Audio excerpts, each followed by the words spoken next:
Hello, YouTube. I hope you're having a fantastic week. I had a really fun time back at Black Hat and DEF CON in Vegas. It was really cool to see some old friends and to make some new ones. I put up on Twitter when I got home, what does everybody want to talk about? And everyone said RFID is the topic we'd like for you to cover, or radio frequency ID. We'll talk about a few key points and we'll do a cool demonstration. Let's make some magic happen.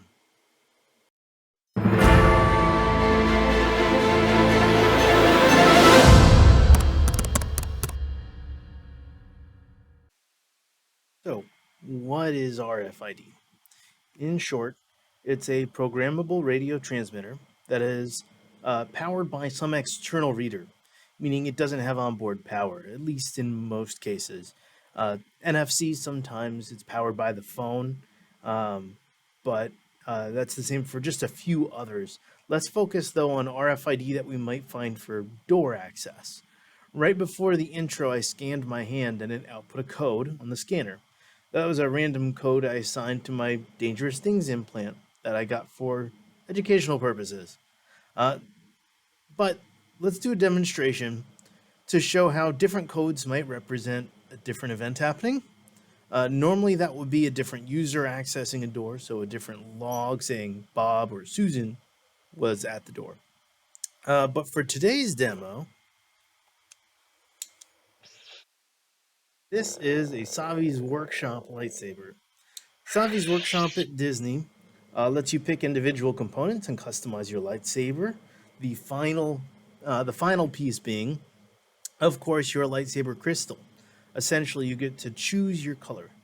You can even buy different colors and swap them out for fun. How does it work?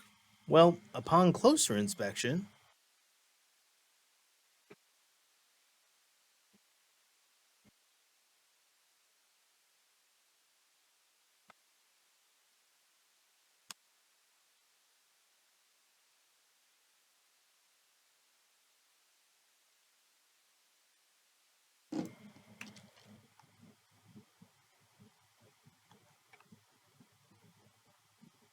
we find that the lightsaber has its own RFID token.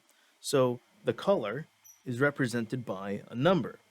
It stands to reason then that different color lightsaber crystals have different numbers, and the lightsaber hilt is just an RFID reader. Some nice folks realized this before I did and put a list of codes up on Reddit. I'll link that in the description. With this RFID reader writer, I am able to change it from blue to green to purple to red to white to yellow.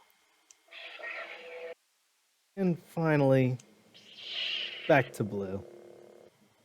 Pretty fun, huh? So, I hope this got you thinking about RFID and how it works. There's a lot more to it than this, but I think this was a pretty neat idea and I had a lot of fun with it. There are a lot of best practices with RFID. You could put it in a radio frequency blocking wallet or bag. You could cycle those codes on a regular basis, maybe quarterly, or even you could just use a second factor of authentication for access. Until next time, have a magical day.